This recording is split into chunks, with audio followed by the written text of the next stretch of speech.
Good afternoon, and thank you for joining us for this month's Live with Kellye Ken. My co-host is Dean Kellye Testy, a former law school dean and now the president and CEO of LSAC, and I'm Ken Randall, also a former dean and the founder of iLaw Barbary Distance Education. Well, today is February 25th, and it's the World Day of Justice, an international observance of social justice aimed at addressing poverty, inequality, labor issues, and civil and international human rights. And of course, February also is Black History Month. So today, February 25th, is the perfect day to discuss diversity. Why diversity, equity, and inclusion are at the core of law and justice, and the role of law schools in promoting those values through our scholarship, our teaching, and our service. Well, we have a great program today because we have three terrific deans who are sharing their invaluable time with us, and I'm going to introduce the deans in alphabetical order. First, Dean Craig Boise, the Dean of Syracuse University College of Law. Secondly, Dean Camille Nelson, the Dean of the American University Law School, the Washington College of Law in Washington, D.C. And finally, Dean Tony Varona, the Dean of the University of Miami School of Law. I will say we're expecting a fourth panelist, Dean John Pierre of the Southern University Law Center, but there are a lot of flight disruptions these days, and unfortunately he is flying during our program, but we'll get him on a future program. So at this point, Kellye, I want to turn it over to you to start some of our questions. Thank you so much, Ken. It's always a pleasure to co-host this show with you. And I want to give a special thank you to each of the deans that are here with us today. You all are terrific leaders for legal education, and I know too well the busyness of your jobs, so taking this time to talk about such an important topic, we really appreciate that. We're grateful. I thought what I might do is get us started today by noting that when we talk about diversity, we often also talk about diversity, equity, and inclusion. Those three terms are often used together. And I'd like to start by asking each of the deans to maybe begin with an opening remark to share how they think about those words, whether there's one that really stands out or how you think about those three things together and what are the key differences, anything there you'd like to highlight. So let me start with Dean Anthony Varona from Miami. I want to congratulate you on beginning your tenure there.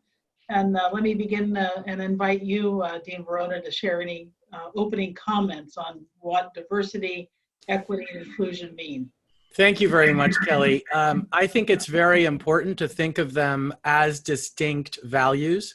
When I think of diversity, I think of the importance of difference and different walks of life, differences of all kinds. When I think of inclusion, I think of the importance of making sure that everyone is actually included at the table. Everyone has a seat at the table. So it isn't just important to talk about diversity as difference, but also making sure that everyone who is different has an actual seat at the table. And then equity reminds me that even though we may have difference and we may have everyone at a seat at the table, it's very important to treat everyone fairly and mindfully and with a lot of equanimity. And so those are three very different and very important values that we all have to think about at the same time when we think about diversity, inclusion, and equity. Thank you. That's a great start for us. And Dean Boise, so glad you can join us from Syracuse. And let me ask you to pick up from there. And what would you like to begin our conversation with? So I agree with much of what Anthony, in fact, all of what Anthony said. I think about these three terms in relationship to one another in the following way. I think of equity as the means to move from diversity to inclusion.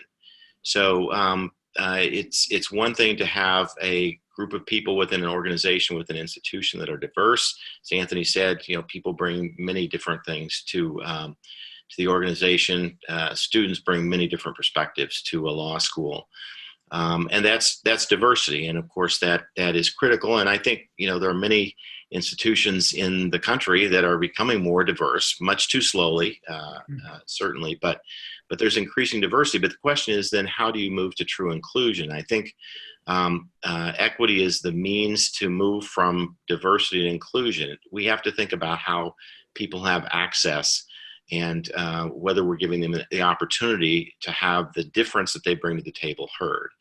And when that's finally realized, when we're acting in equitable ways and we're making sure that everybody has the opportunity to be heard, that their opinions are valued, that we're putting them in a setting where they can contribute, only then can we really have inclusion. Of course, inclusion is the goal of diversity.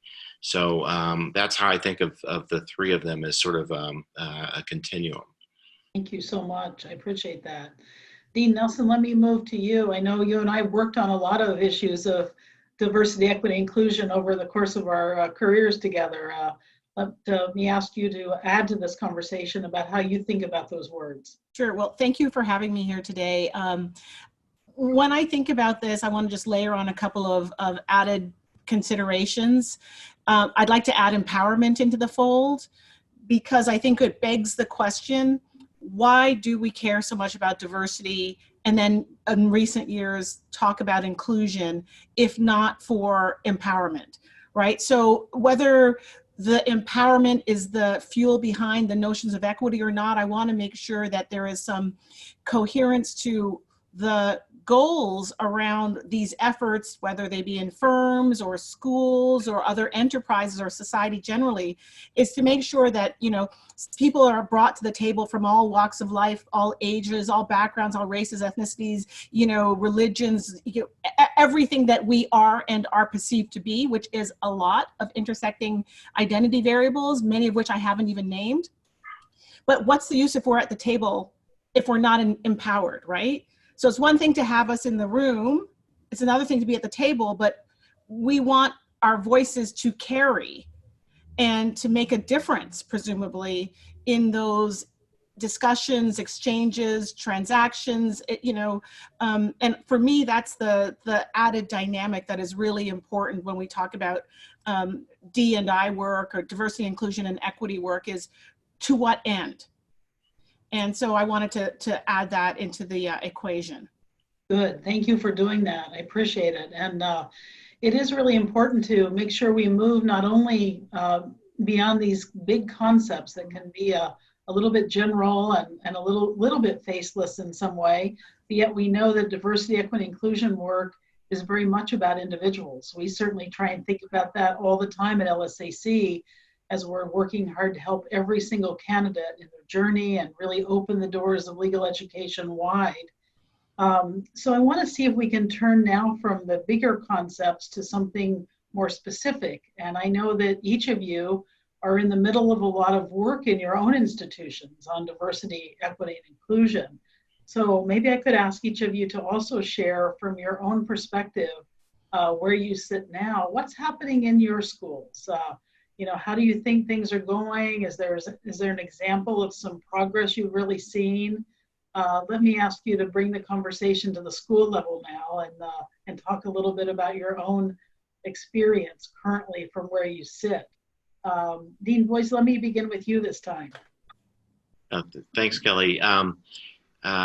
Well, diversity is something that we continually strive for. It's never easy, and it's not going to happen by accident. And that's the first thing I would tell anybody who has an organization that want to increase diversity. It's something that you have to be very deliberate about, very purposeful about. And so this is my 4th year as dean now at Syracuse University, and we have been very purposeful about expanding diversity amongst our student body as well as in staff and faculty. And so the numbers and percentages are growing. 34% of the students who came here this last fall identified as students of color. So we're moving in the right direction that way.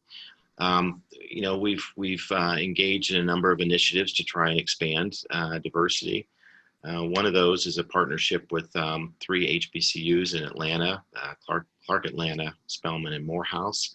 We're providing programming for undergraduate students there who are interested in going to law school, helping them make that transition because again, this is where the equity piece comes in. You know, we can have a diverse set of students very interested in going to law school, pursuing careers in law, but without the equity that helps bring them access and gives them the opportunity to understand this world that they're going to go into. I know myself, you know, I came from a family, I was the first in my family to graduate from college.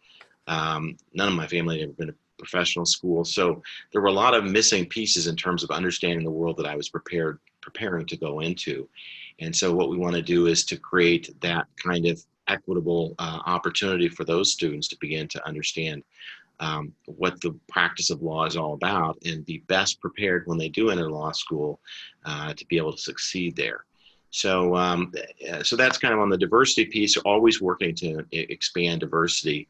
But again, I think the really important work for us right now is inclusion and making sure that the reason that we're bringing all these diverse people to the law school, which is to benefit from their perspectives and from their backgrounds and from their experiences, that's really being, the promise of that is really being fulfilled because we are finding a way, as Camille said, for them to be empowered in the conversation and to really benefit from those perspectives. Thank you, Dean. And it's so important to, as you've done, to pair that concept of access with attainment, because students obviously, you know, we want to have a really wide open door. We also want to make sure people succeed. So thank you for all you're doing on that front. Dean Nelson, let me ask from you at American, what are you seeing there in, you know, in the middle of DC and a lot happening for your school, I'm sure. We too are focused on how we think about excellence across the law school campus. And, you know, I think it's important to think about that in all of the different areas that, you know, Dean Boyce was saying, our students, our staff, our faculty. So we've been, of course, trying to be increasingly supportive of diversity and inclusion in terms of our pipelining. And I commend you, Craig, that I think that's excellent, exactly what we ought to be doing more of in building these connections. And of course, we are trying to do more of that through our, we have a, Tony was here years ago, and we had an Office of Diversity and Inclusion. Now we have an assistant dean, and we're building out her office, under which will be our Marshall Brennan program, under which will be, you know, pipelining initiatives, under which will be, you know, a strategic plan that is more fully fleshed out to span the institution. So I really want to make sure that we also talk about who is in the roles and how we support them in their endeavors to enhance diversity, inclusion, equity, and empowerment. And so my job right now is a lot of it is focused on building out these initiatives and supporting the people, diverse people who we've put into these roles to do the work. Of course, we have diversified intentionally our staff, and I'm fortunate, you know, DC is a great place, right, in terms of already being a diverse location. So I recognize that, you know, we don't have the same conversation around the challenges in having, you know, that excellence in our immediate region with the DMV, and also our faculty. I think one of the struggles often remains, you know, continuing efforts to diversify faculty, and people are really committed to that, but it is increasingly competitive because I think many schools and universities and colleges, law schools have realized that diversity is not an add-on, but has to be core to what we're doing. So that remains, I think, for many schools, including ours, one of our areas of challenge, even though I think we're seeing a lot of success in our student diversification, our staff diversification, and the imperatives around faculty continue to be, you know, a part of what we're trying to do, but challenging. Good. Appreciate all those efforts. And Dean Varona, you're there in Miami in a wonderfully diverse city. What's happening on the ground there? Yes, I must say I will have to add just ibid, and ditto to what Camille and what Craig just shared. We are doing a lot of pipelining work. I am so proud to announce here that our former acting dean, a wonderful tenured colleague, Osamudia James, has accepted my offer to serve as our first ever associate dean for diversity, equity, and community. So I'm very excited about that. I don't want to repeat what's already been shared by Camille and Craig, but we are doing much of that same work here. Kellye, you're absolutely right that Miami is a wonderfully diverse region. This is la capital de Latinoamérica, but it's also a global crossroads. We have the tremendous benefit and gift of students who have a rate of 46% racial and ethnic diversity. About 60% of our students are multilingual. So just looking at those numbers, you know, we are very, very proud of the level of diversity we have among our students, our staff, faculty, but that doesn't mean that we don't have issues to confront very honestly, courageously. For example, how many of those students are African American students, Native American students, Asian Pacific Islander students?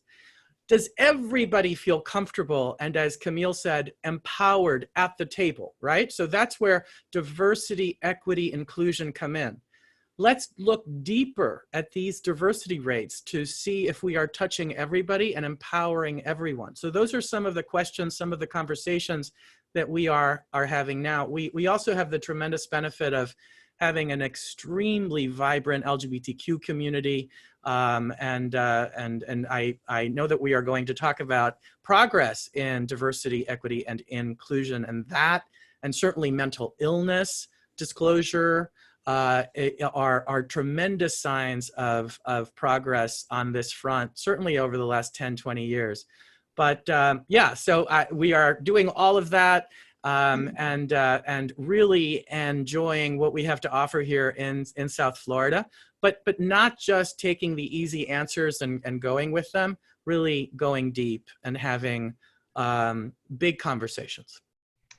Thank you all. It's so terrific to have leaders like you in legal education, and makes me want to go to law school again. So I wonder if we might flip the lens a little bit here and think about students. I've often said that, you know, anytime we can, let's put our students first and think about their needs, and a lot else will follow from that.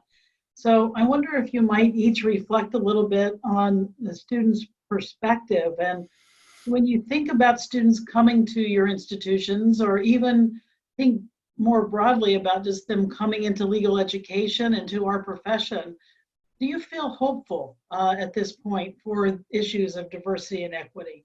How would you think students should be thinking about this, whether they're students that we might consider diverse themselves, or whether not, and there are opportunities for students to be a part of advancing diversity, equity, inclusion more generally? What should students expect when they're coming to law school today? Dean Nelson, let me ask you first to speak from that student perspective. Sure, I am hopeful. I hope I'm not Pollyannish, but I'm hopeful because I do think these generations of students that we're seeing coming to us are coming because they really want to come into the profession, right? They really want to use their law degree in meaningful ways for justice seeking, societal transformation, impact, meaning. They want meaningful lives of purpose. And I think that bodes well for society generally.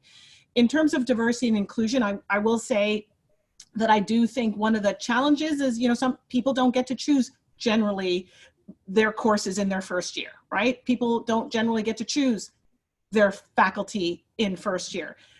There are some options that many of schools, including ours, have in terms of electives. But that first year, students, I don't want them to feel lost and to lose track of why they came to law school in the first place. Because I think sometimes with the stresses and the pace and the exams and the writing and the this and these, you know, sometimes people have to pause and be mindful of the forest for the trees and the eyes on the prize, as it were, until they get into the, the second or third or, year, if they're a part-time student or evening student, and have the panoply of options. I think, one of the hardest things to realize when one feels powerless is that we need you for all that is you.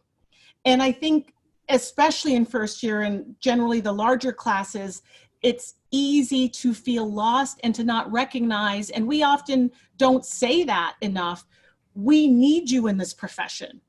We need you to ascend and to become the judges and the partners and the associates and the legislators and the leaders of our society.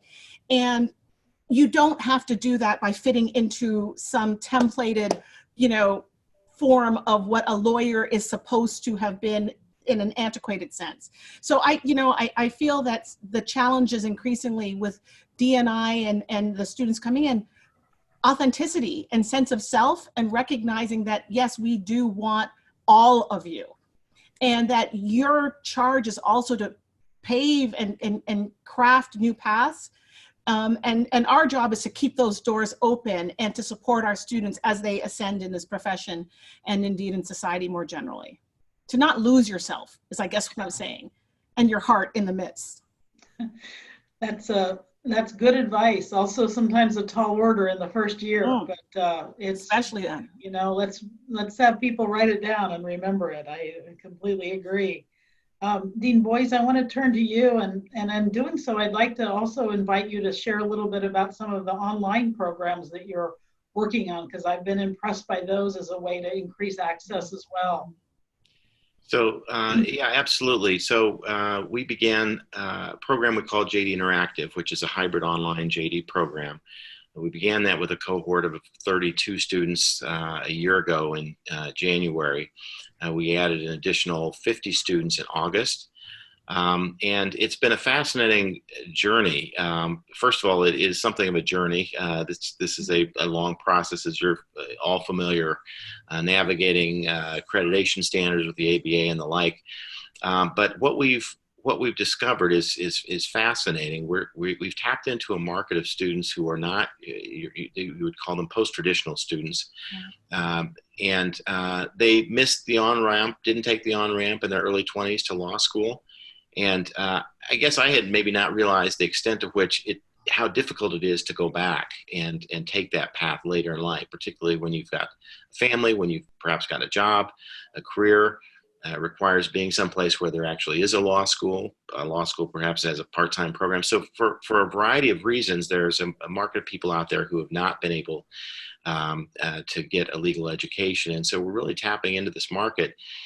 It's such a varied market. You talk about diversity. We have students that are in the program from all over the world, 30 some states in the US. Students with disabilities, students who are in the military, students of, on average, the age of students in this program is 11 years older than our residential students. Their median LSAT is 2 points higher. I mean, these are really accomplished and dedicated people because they're tackling something that's very difficult. I know for myself, as I've gotten older, the prospect of going back to get another degree is daunting. And yet many of these people are tackling that with the other duties that they have to juggle in their lives. So we, in that sense, I think we're tapping into a different market than we have traditionally with our residential program.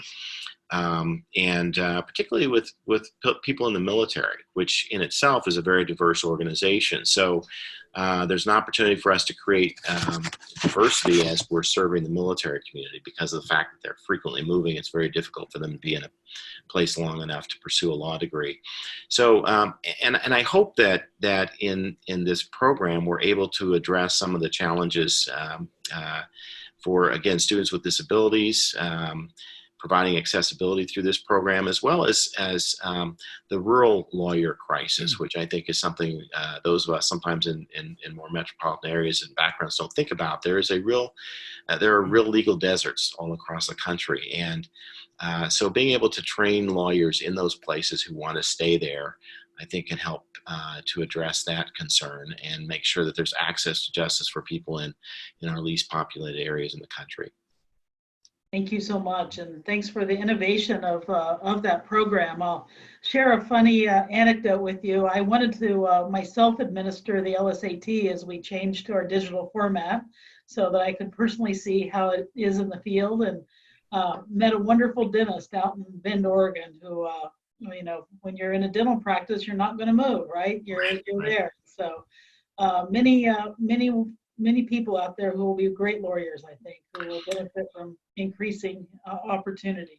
Yeah, you mentioned a dentist. It's interesting to me, the range of occupation. So we have a thoracic surgeon, we have a brigadier general. We have an emergency room doctor. I'm always fascinated that doctors are attracted to law. I guess just gluttons for academic punishment, I guess. That's right. And I always share that when people say, hey, am I too old to go to law school? I say, absolutely not. The student I most can remember in terms of second career was a doctor who graduated when he was 82 for the law degree. So absolutely. Dean Varona, I want to turn this over to you to talk a little bit about the student perspective. And let me also just invite you too. You've been such a great leader in clinical legal education, which students are so interested in the clinics and hands-on work. Anything there you want to share too? Well, I was just noticing that in our webinar chat, a participant named Monique talked about imposter syndrome and how it is that a lot of students of color and other minority students have this sense that even though we are telling them, you belong, we're going to work on empowering you, you have a place here, et cetera, et cetera, et cetera, that they still feel that they don't belong and that they are imposters at our law schools. And so what I wanted to share with Monique, but also everybody else watching this webinar, is something that I ended up talking about yesterday at the national conference of the National NALP conference for law firm hiring partners. That one of the panels there addressed these very issues. And what I talked with them was how some of the best lawyers, some of the very best judges, some of the very best government agency officials, some of the very best legal profession leaders are the very best because they were first-generation students, because they were people of color, students of color coming to law school after college, after high school, all of it a struggle in many ways, because they were first-generation students who had to survive, who had to struggle, who had to overcome. That kind of scrappiness, that kind of tenacity, that kind of hard work and dedication are the sorts of things, are the sorts of values that we look for in the best lawyers. So yes, imposter syndrome is real, but as you cope with imposter syndrome, please understand that outsider status, that sort of survivor, striver status, is actually your best advantage as a law student and ultimately a lawyer. Thank you so much for sharing that. And I couldn't agree more. I'll share like Craig did that I'm a first-gen college grad in my family as well. And I'm always grateful to that for same with me. that it brought. See, same with you. Many times when I mention that on a panel of deans, it'll turn out that many of us are in fact first-gen. So yes. I hope a lot of the students hear that and know that this is a great pathway for them. I want to turn the conversation just a little bit and ask about your perspectives as deans in terms of faculty leadership that you're seeing on these issues. Many times the students are in first year especially, they don't choose their classes. They get who they get. Faculties are always known for having a lot of opinions about a lot of things, which we want them to do, right? So I'd like to hear a little bit about how is it going in terms of diversifying faculties, and are you finding good support for the school's diversity, equity, inclusion initiatives coming through and from your faculties? And Dean Varona, why don't you go ahead and start, and then we'll ask Dean Boyes and Dean Nelson to share their perspective. I am tremendously privileged in being Dean of Miami Law, which frankly is very similar to American University Washington College of Law, which, as Camille said, was my institutional home for 14 years. We are fundamentally committed to diversity, equity, and inclusion across the board. And so we have a faculty that values diversity very, very much. It is front and center in our appointments process. It is very clearly stated in our job announcements. It is something that we take very, very seriously. And this is what an institution needs to do, right? And as deans, it's very important for us to talk about how important these values are to us as institutional leaders. So I'm very proud of our record here. We have a very richly diverse faculty across many axes. There is always more work to do, and we are doing that work. Very good. Yeah, Go ahead, Dean Boyce, please. I was just going to say, I'm privileged to be at a university that's very much focused. Our chancellor Kellye is very much focused on diversity and has implemented incentives to help schools and colleges across campus be able to hire faculty who represent the diversity of our communities. And so it's good to have that kind of institutional support from the university. Internally within the law school, last year we hired 6 faculty members, of whom 4 were underrepresented minorities. I guess they all would be if you count women. And so we've had some success there. One of the things that we did is to make adding to the diversity of the faculty of our law school preferred qualification in the job search. And part of the reason that I did that was because I wanted to institutionalize in the process the idea of thinking about the addition of diversity with each hire that we make, so that whether I'm there or somebody else is there, the process itself calls for this kind of introspection and thinking about the candidates that we're bringing on board and how they will help expand diversity. Clearly, we would love to have more faculty who are diverse. I think the experience of deans over the last decade has been very little faculty growth. So many of us have not done a lot of hiring. And so now as we're a little more distanced from the crisis of 2008, 2009, we've begun to see some retirements. And so it's giving us an opportunity to go back into the market, and in doing that, to really literally change the complexion of our faculties. That's great to hear. Dean Nelson, let me invite your comment.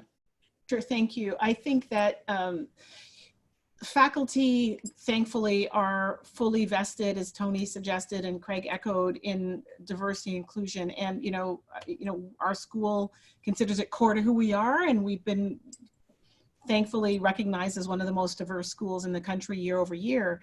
I think one of the things that people often don't talk about is the fact that when we are competing for diverse candidates to further our inclusion and empowerment and equity initiatives, we are competing in a very highly competitive market. I mean, this is excellence, right? And one of the things that sort of, is always disturbing is when people talk about excellence on the one hand and diversity as if it's a different category, and it's not. This is diverse excellence. This is inclusive excellence, right? This is core. And what that means is, frankly, I mean, it's great that your school, Craig, has thought through some incentives, policies or programs, because I think increasingly if we're serious about this, as we are serious about any priority, it begs an investment and a resourcing. And I think for many schools, that's going to be the next generation, as it were, or iteration, as it were, of how we contemplate ensuring that we have pipelines to law faculty, pipelines to legal leadership, academic leadership, cohort hiring, because I think we all know what it's like to be the only one in any given situation or setting. It doesn't make for likely retention in many cases. So, and how you build community intentionally and to foster people's sense of belonging and well-being. And I think that is going to beg over time an increased or renewed investment strategy to continue to move the needle around diversity in terms of faculty hiring, chairs, professorships for, retention strategy for, because what we're talking about is how do we attract talent, retain talent, right? Empower talent and sort of support those folks who we work so hard to bring to our schools. Very good. Thank you. I want to ask the panelists each one more question, then I'm going to turn it to Ken and bring in some more from the audience. But I'd like us to focus on a couple of things. One is that when you think about the overall pipeline into legal education, law schools in the U.S. are actually doing well. If you look at the rates of college graduation for most minority groups, law schools as a whole are admitting at or above those rates. And then, as you note, the experience in law school itself is leading to high retention and graduation rates. But what we see then on the other side, when we look into the profession, is, for instance, even though women have been in equal number to men for decades in legal education, when you look at law firms, there's still a fairly small number of women who are partners or who lead firms.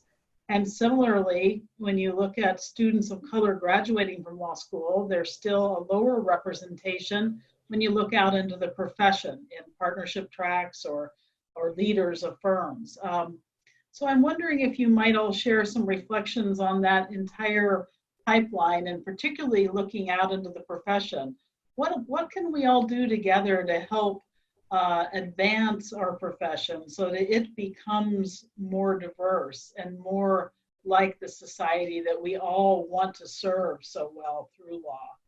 Let me begin, Dean Boise, with you, and then we'll ask each or Dean Varona and Dean Nelson to join that too. Yeah, I'm so glad you asked that question. I remain very dismayed by the lack of diversity in our profession, and it truly is shameful. And I think it's a product of a deeply entrenched system that relied on proxies for the ability to be a good lawyer, like the law school that you went to, the rank in your class at that law school. And I think that the profession has only recently begun to accede to pressure from clients to diversify the lawyers that are serving them and working on their matters. And so finally, I think firms have awakened to this, and they're realizing this is going to cost them work if they don't begin to create more diverse teams within their firms. And so, and I've observed that as a dean, because the most asked question I get from managing partners of law firms when we talk about partnering with the schools, they want to know, how can you help us have a more diverse set of lawyers at our firm? And so if we continue to do what we are doing to expand diversity in law schools, and we work to make sure that our students are successful and they graduate and they do well in law school, then I think, over time, we're going to see a much more receptive environment for our graduates going into law firms when they're graduates of color. What I will say is that doesn't end it, because I think firms still need to address the fundamental problem that when you come into a law firm, just having a diverse group of young associates is not enough. You've got to create the path for them to be successful and move on to partner. And that's extraordinarily difficult. It has been historically difficult for lawyers of color. Women lawyers of color have in some respects benefited from the attention to women in the law, so they've been pulled along with that. There's not a similar movement for Black men in young Black associates who are men in law firms. And so I spend a lot of time counseling our young law students of color, particularly men, about how they can find those kinds of rabbis, if you will, within the firm. Somebody's going to advocate for them, make sure that they get the work. They have the work that they need to be able to meet the billable hour requirements, and the kinds of things that lead on to being able to be successful and be a partner. But this is, I'm glad you pointed out, still very much a weakness within the practice of law, and I can only hope that we continue to make some strides in that direction. Good, thank you very much. Dean Varona. No, Craig is absolutely right in his various diagnoses. What I would add would be just a couple of things, maybe three things.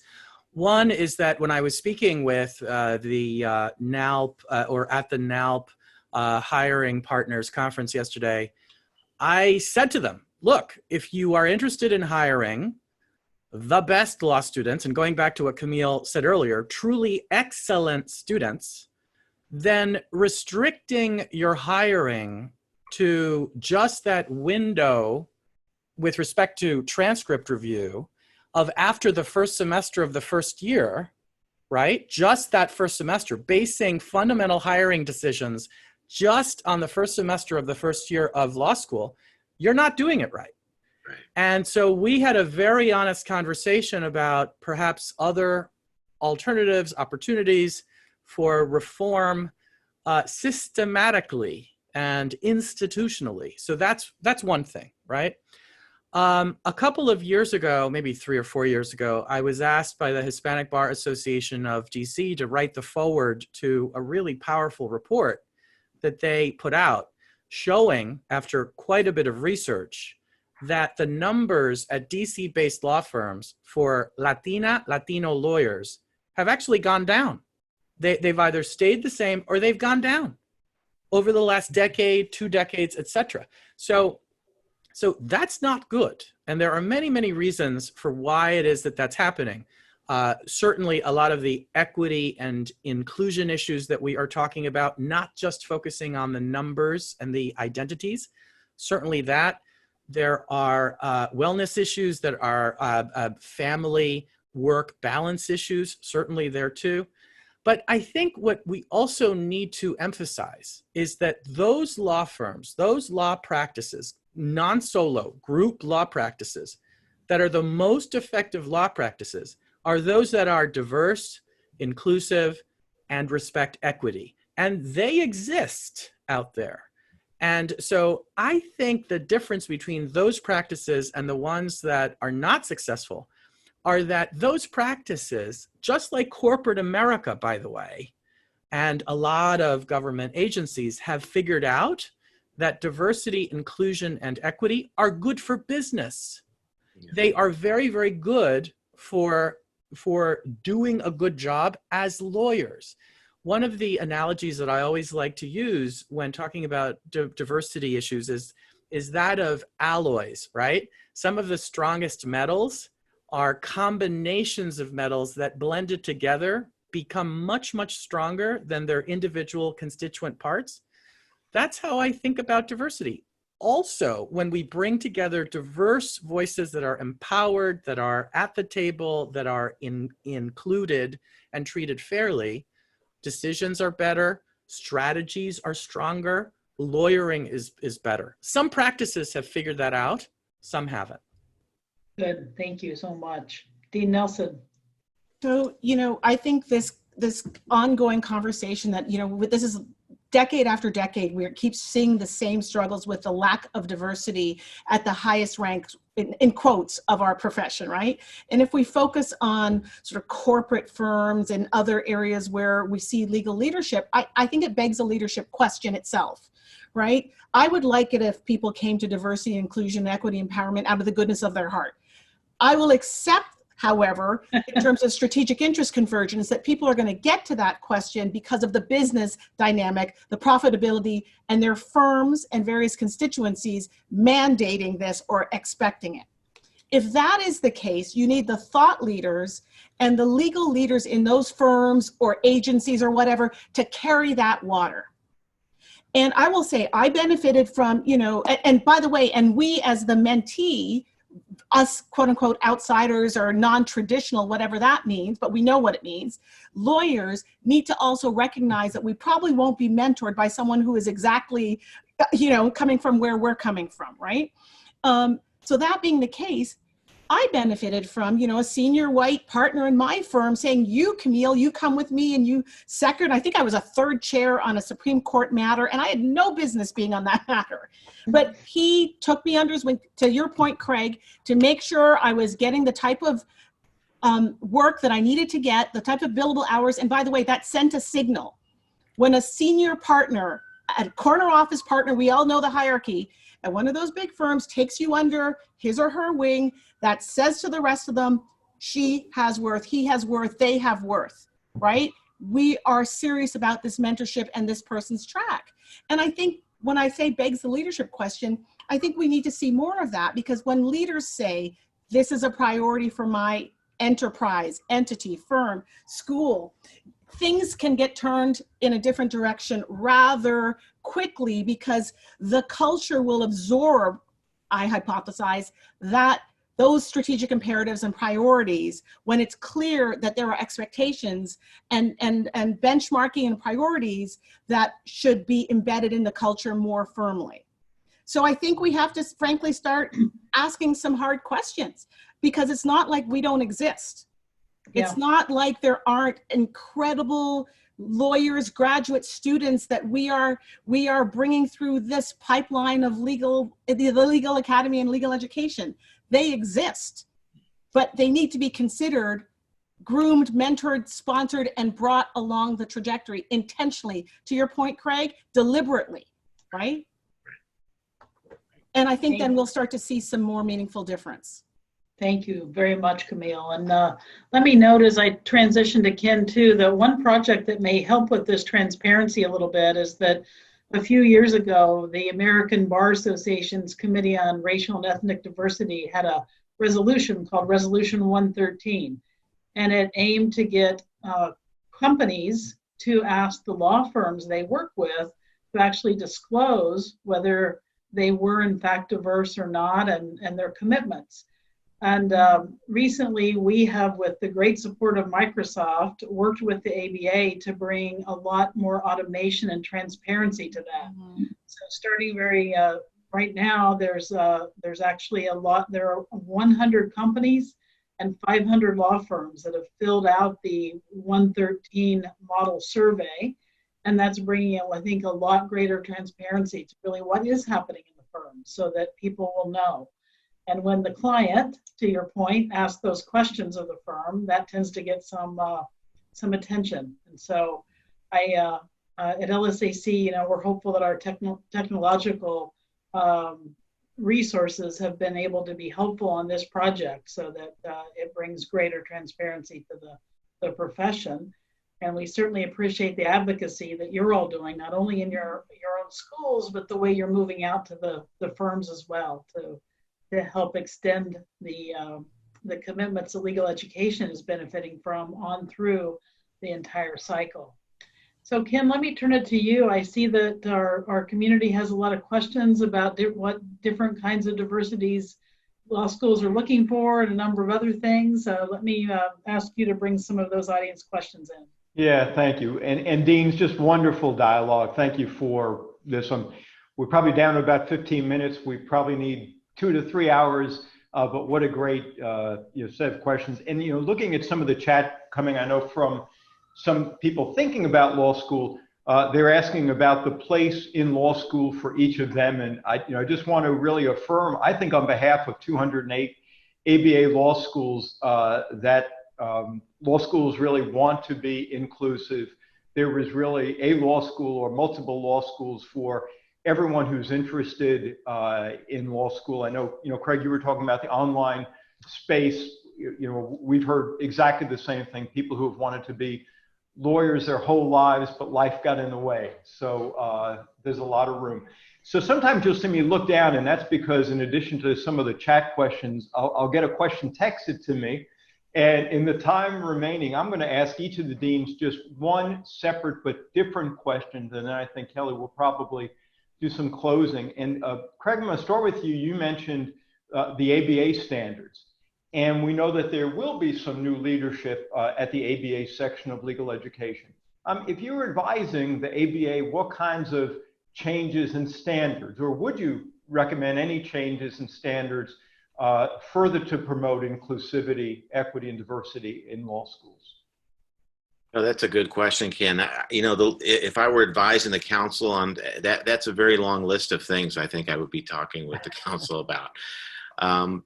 Look, I think, the legal profession is a conservative when I'm with a small c, in the sense that, we've been described as marching into the future looking backwards. We're very precedent bound.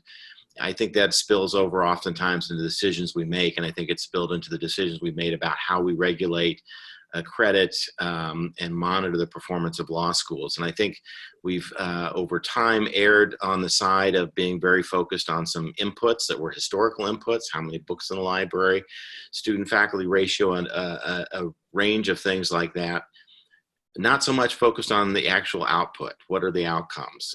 If we were to assess the job that we're doing in educating our students, what would that look like? So I think the ABA has begun to make some strides. I would say that as a general matter, allowing law schools to experiment, allowing law schools to have more freedom, more flexibility to to expand their curriculum, to be creative in what we're teaching and the ways that we're teaching students. And I know Barry Curry would say we already have that flexibility. I think in many respects we do. There are other things besides the ABA that limit that, and some of this is state rules for attorney licensing. That is a wide range of very different standards, and I suspect my dean colleagues would share frustration with a curriculum that is really so tightly bound to the bar exam, which itself is something that has not been examined in decades. And so I think there are a number of things that kind of constrain our ability to innovate and be creative and to move legal education into the 21st century. I do think that moving away from a standardized test is one way that we can expand opportunity. I do think it's important that we hold schools accountable for the success of their students.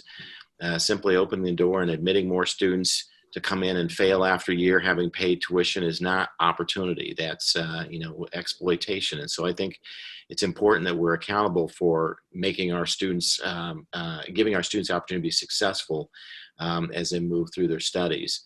We'll see what happens with the new leadership. I hope that we'll continue to see an opening up of opportunity for schools to experiment. Great. Thank you, Craig. Great insights. Tony, I want to ask you about how do we prepare law students for working with and representing diverse people? Obviously, clinical education, I think, is an obvious way of doing it, but even for students who don't focus as much on skills training, what would you recommend that law schools do? Well, I do think that clinical legal education is very key. Experiential education is very key towards sensitizing our students, getting our students to be more competent in working in diverse spaces. And so we're very proud of our clinics and other experiential offerings here at Miami Law. But that's where I also think that student diversity is very important writ large. Making sure that our classrooms are diverse, making sure that our faculties are diverse, that our staff colleagues are diverse and empowered. And just for pedagogical purposes, having a classroom that is very diverse, I have found as a first-year teacher and a teacher of admin law and other courses that, struggle with really controversial topics, having diversity in the classroom elevates our coverage of these cases and legislation and regulations and the theories behind it all. And so, so that's all part of it, Ken. And I think also being professors, being deans, being academic deans, being deans of students that put diversity, inclusion, and equity issues front and center also is a very important thing. Making sure that we talk about it, making sure that in our respective decanal visions, in our law school mission statements and visions, we are very intentional about talking about diversity, inclusion, and equity. All of those things, I think, are part of the puzzle. Great, thank you. So Camille, I'm going to ask you a question about rankings. We know that rankings come out in just a couple of weeks. I know the deans have had some criticism of U.S. News, well, really on lots of fronts. But, in U.S. News, the concept that maybe U.S. News is really hurting diversity because of its, heavy reliance on traditional inputs. We know that when U.S. News ranks universities, they do take diversity into account through Pell Grant correlations. But U.S. News does not do that for law schools. So Camille, questions about how we should build that in or commentary on the rankings? Yeah, so the rankings, it's like many deans love to hate them. It's not, doesn't make our work, our lives easier, but yet we are all within that frame for better or for worse. Because of lots of drivers, student drivers as a constituency, alumni as another constituency, universities as another constituency. So I think it's a great question because it does center the reality that this is something that deans end up talking about and being asked about regularly. That being said, you know, Ken, because of this game frame, if the US News and World Report built in a diversity ranking within its general ranking, I do believe you would see a whole lot more diversity real quick, because that would suddenly be another driver to which we are being, as deans and other university leaders, held accountable. Right. And so I don't, again, like I said before, sort of, how do you get to this question in strategic interest convergence? Is it the goodness of your heart? Is it an external dynamic that sort of forces the question? So I think we have to be real about the fact that the US News and World Report rankings drives a lot and to the resource allocation, talent acquisition, management support of our faculty, our communities, which are, you know, everything to us, especially our students. They could drive a lot of transformation, and I would say evolution in this space, if it was something that they cared enough about to center. Right. We've seen it as an adjacent ranking, and of course we have the pre-law ranking through National Jurist and others, but I will tell you the main accountability matrix or frame for many of our schools, like it or love it, it's controversial, is the general US News and World Report ranking. And, you know, I would be untruthful if I didn't say that in and of itself could transform our profession within a decade, from top to bottom, in terms of how we frame out our views of what is noteworthy and relevant and important in this profession. Because many people, like it or not, they just open that up and they assess the schools based on that, those rankings, which, you know, we can all deconstruct and have a lot to say about the scientific or not, you know, lacking, you know, in sort of criteria. I mean, there's nowhere in there that student voices are really heard in any real way either. So there's a lot of critique that we could bring to bear and challenge that we could bring to bear. But it's also, frankly, a tool to your question that should anyone at US News and World Report care to use it in that way, could advance the needle around diversity and inclusion as well. Absolutely. Absolutely. Thank you. Kellye, turn it back over to you. I know we're close to the top of the hour. Thank you, Ken. Really appreciate that. And I'll note too that we're helping lead a discussion with US News around incorporating issues of diversity into those rankings.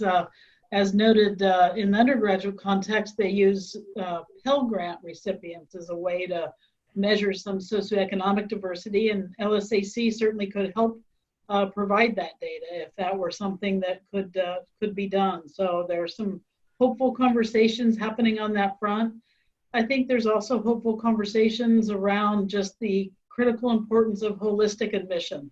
And I want to make sure that all the students that are out there today know that it's proven over and over and over again that the best way to promote diversity in admission is through a holistic process that uses a standardized test as just one factor in admission.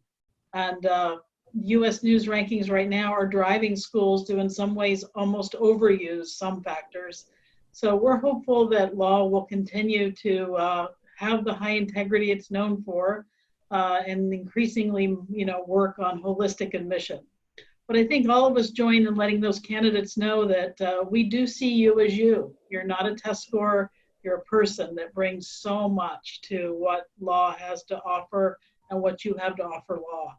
So keep your passion for justice and legal education, and we hope you'll join us in a profession that, as so many of the deans have said today, really needs your voice. And Deans, Dean Boyes, Dean Varona, Dean Nelson, thanks for being such great leaders. I want to go to your law school.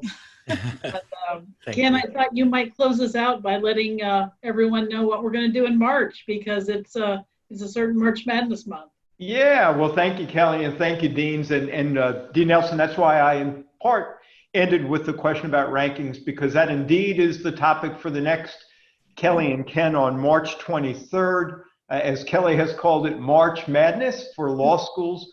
We did the March Madness last year. We actually had a representative from U.S. News there. So stay tuned for who will be our participants next month in a lively discussion about rankings. Audience, thank you for joining us. We will post this on both the LSAC and the iLaw websites. Again, panel, thank you so much, and good evening to everyone. Thank you all. Thank you all. See you next month. Take care. All the best. Bye.